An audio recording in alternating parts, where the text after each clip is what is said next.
삼성정밀이 국내에서 처음으로 최신의 항공기의 제트 엔진 생산에 성공했다. 삼성정밀은 지난 79년 초 제트 엔진 사업을 개시한 이래 80년 8월에는 엔진 재생산에 성공하고 전문 기술자의 연수를 통한 기술 축적으로 제트 엔진 생산에 착수하여 최근 것 생산 제품을 출하했다. 79년부터 자체 개발 미항공국서 승인 아주선 일본이어 두 번째 수출 전망 발가. 이로써 한국은 아시아에서 일본에 이어 두 번째 제트 엔진 생산국이 됐다. 제트 엔진 제작은 최고도의 정밀 기술이 요구되며 이번 국내 생산을 계기로 정부에서 추진 중인 항공기 국산화 계획의 전기가 됐다. 삼성 측은 생산 기술을 더욱 발전시켜 엔진 부품의 국산화 계획을 확대, 가속시킬 예정이어서 연관 정밀기계 공업의 기술 파급 효과도 기대되고 있다. 세계 민간 항공산업을 주도하고 있는 미연방항공국에서는 최근 엄격한 심사를 거쳐 삼성정밀의 공인 해외항공기 엔진 생산 공장의 자격을 부여한 바 있어 생산 엔진의 내수, 수출 전망이 밝을 것으로 관련 업계는 보고 있다. 한화, 글로벌 메이저와 협력 항공 엔진 개발 나섰다. 한화그룹의 모태는 방산업이다. 그룹의 항공, 방산 주력 계열사인 한화에어로스페이스의 미래 비전을 한국형 로키드 마틴로 정하고 지난달 구조재편을 마무리했다. 군용항공, 항공관제, 미사일, 미사일 방어 시스템, 레이더 등 방산 산업 전반으로 사업이 다각화된 미국 로키드 마틴과 유사한 사업 구조로 간다는 의지의 표현이다. 가장 의욕적으로 추진 중인 사업이 항공 엔진 분야다.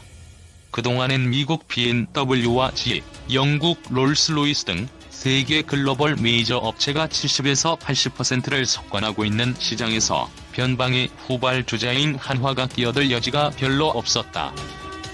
한동안 단순 수주, 하청 사업 위주로 진행됐다.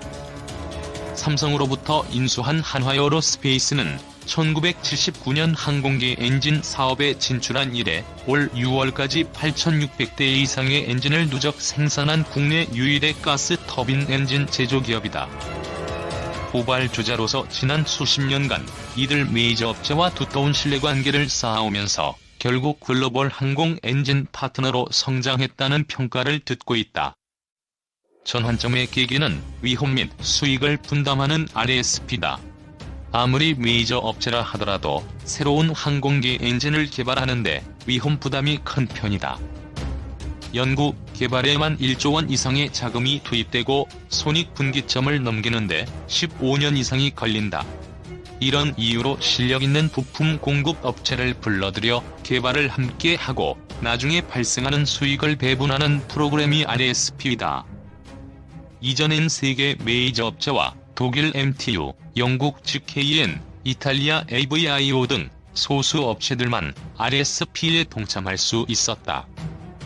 지난 2015년 PNW가 연료 효율을 높인 GTF 엔진을 개발하는 RSP에 한화를 파트너로 참여시키면서 상황이 달라졌다. PNW의 RSP 프로그램 담당 임원인 로버트 퀴는 한화가 치열한 경쟁력을 뚫고 RSP의 주요 파트너가 된 것은 걸음마에서 벗어나 고부가가치 제품으로 안정적 수익을 기대할 수 있는 글로벌 파트너로 성장했다는 것을 의미한다고 설명했다. 한화그룹은 2022년까지 항공기 부품 및 방위산업 분야의 해외 진출과 글로벌 경쟁력 강화에 4조 원을 투자할 계획이다. 엔진 개발에 지난해에만 480억 원을 투자했고 올해와 내년에도 각각 900억 원가량 투자를 집행할 계획이다. GTF의 핵심 부품 개발에 성공해 총 9억 달러를 수주한 상태다. GTF는 세계 최초로 자동차의 기어 방식이 적용된 고효율 엔진으로 여기에 들어가는 미들 터빈 프레임과 일체식 로터 블레이드 등 두 가지 제품이 한화가 공동 개발했다. 이후에도 한화는 GE와 롤스로이스와도 RSP 계약을 성공시키며 관련 부품 수주액이 총 171억 달러에 이른다. 한화에어로스페이스 신현우 사장은 글로벌 항공기 엔진 부품 시장은 2025년 541억 달러 규모에 이르는 등 연간 6%대 성장세를 유지할 전망이라며 한화의 RSP 사업 참여는 글로벌 항공업계의 신흥강자로 도약할 수 있는 절호의 찬스를 잡은 것이라고 강조했다. 전 세계 항공 엔진 시장은 저가 항공사의 소형기 전성시대를 맞아 연 3.3%씩 성장해왔다. 증권업계에서도 한화가 RSP 사업 참여에 따른 적자 폭이 내년부터 줄어들기 시작할 것이라는 데 대해 주목하고 있다. 30여 년간 꾸준히 이익을 회수할 수 있지만 초기 투자 비용이 큰 RSP 프로그램 특성상 한화도 최근 3년까지 사업 참여에 따른 적자 폭이 확대됐다. 2016년 72억 원을 기록한 적자는 지난해 478억 원으로 늘었고 올해에는 950억 원에 이를 것으로 전망된다. 그러나 GTF 엔진 부품 출하 대수가 늘수록 매출액에서 원가 비용이 차지하는 비중이 기하급수적으로 떨어지는 사업 구조상 내년부터는 적자 폭이 줄어들 것이란 관측이다. 황어연 신한금융투자연구원은 올해 GTF 엔진 제조 단가는 2016년에 비해 절반으로 하락한 것으로 추정된다며 PNW는 계속해서 제조 단가를 낮출 계획이기 때문에 RSP 관련 비용 증가는 올해가 마지막이 될 것이라고 분석했다. KFX의 형상으로 지루한 논쟁을 하더니 그 고비를 넘어서자마자 엔진 문제가 대두됩니다. 우리가 만든 전투기에 우리 엔진을 얹고 싶은 심정이야 당연하지만 이곳에서 인정받는 분들조차 한국형 제트 엔진의 개발이 초등생이 대학생의 지식을 배우려는 무모한 행위인 것처럼 말하더군요. 우리에게 항공기용 제트 엔진 개발은 넘사벽이고 우리가 전투기 엔진을 개발하려면 앞으로 수십 년간 수백조의 자금을 쏟아 부어야 할 듯이 말합니다. 인터넷을 검색만 해도 공개된 자료가 많은데 이렇게 무턱대고 자국을 비하하면 자신의 똑똑함이 돋보일 것으로 착각하는 건가요? 옆에서 보기에 참으로 안쓰럽습니다. 우리나라는 오래전부터 항공기용 제트 엔진의 중요성을 인식하고 장기 계획을 세워 단계적으로 개발을 진행해오고 있는 중입니다. 터보제트 엔진의 활용도는 단순히 항공기용 엔진뿐만이 아니라 그 활용 분야가 엄청나게 넓다는 것은 우리 밀매도 알고 있듯이 관계자도 이미 알고 있을 것입니다. 엔진 개발은 대충 소재 개발과 설계 부분으로 구분할 수 있는데 소재의 개발은 전문성을 가진 연구진이 단위별로 연구하며 설계와 성능 시험은 우선 무인기와 소형 항공기에 사용할 수 있는 엔진을 목표로 하여 진행하고 있습니다. 이러한 연구는 항공기 엔진 개발이라는 명분 아래 진행되는 것이 아니라 전혀 별개로 보이는 각각의 분야에서 조심스럽게 추진되고 있습니다. 얼마 전 세계 최초로 합금 재료를 공중에 띄워놓고 용융 처리를 하여 새로운 합금을 만드는 공법이 소개된 적이 있습니다. 이것과는 별도로 우리가 만든 한국형 핵융합로 K-스타를 기억하실 것입니다. 2012년 이 장치를 이용하여 플라즈마를 제어하였는데 이때의 온도가 5천만 도였습니다. 대류에 의한 열전달은 진공으로 막을 수 있고 접촉에 의한 열전달은 초전도 자석을 이용하여 공중에 띄움으로 극복할 수 있다 해도 햇볕과 같은 플라즈마의 복사열은 K-스타의 벽면에 그대로 투사됩니다. 아무리 액체 헬륨으로 냉각을 해도 어느 정도 재질의 내열성이 뒷받침되어 주어야 합니다. 이 5천만 도의 초고열을 우리가 만든 열차 폐장치가 견뎌주고 있는 것입니다. 앞으로 K-스타가 제어할 플라즈마의 온도는 1억 도가 넘을 것입니다.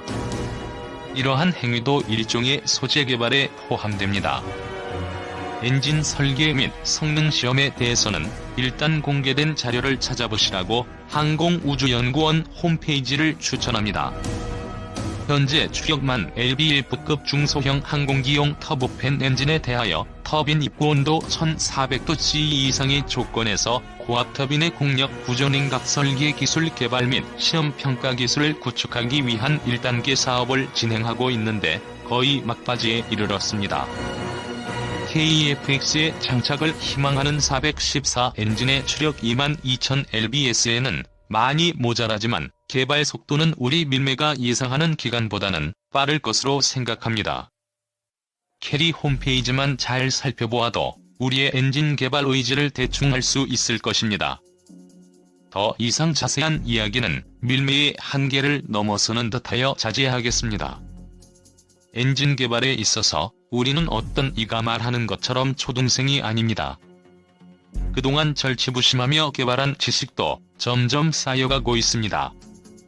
KEFX 1단계에 우리가 만든 엔진을 장착하자는 것이 아닙니다. 언젠가 우리의 손으로 만든 엔진을 우리의 전투기에 장착할 꿈을 꾸어보자는 이야기입니다. 이번에 KEFX 사업을 통하여 우리에게 필요한 엔진 기술을 조금만 더 얻을 수 있다면 한국형 전투기 엔진의 개발은 결코 넘사벽이 아닙니다. 지금도 묵묵히 연구하는 개발진들이 있는데 이곳에서는 자신의 논리를 관철시키기 위하여 사실 여부를 알아보지도 않고 자국을 비하하는 언행을 서슴지 않는 것을 보며 개탄합니다. 어떤 분은 정치판 막장 토론에서 궤변을 난발하는 논객과 같은 모양새로 무기방에서 자신의 존재를 과시하려 하는데 이는 참으로 창피한 줄 알아야 할 것입니다. 이 글을 올리는 이유는 너무도 근거 없는 카더라를 내세워 우리 밀매들을 혼란케 하고 모처럼 결정된 KEFX 사업을 또다시 흔들려는 시도가 엿보이기 때문입니다. 패배주의에 빠져 우리의 기술이 형편없다고 근거 없는 주장을 하는 모습은 더 이상 보지 않았으면 합니다. 이 발제는 토론을 위한 글이 아니기에 댓글을 주셔도 즉각적인 답변을 하기가 어렵습니다. 이 점을 이해하여 주셨으면 감사하겠습니다.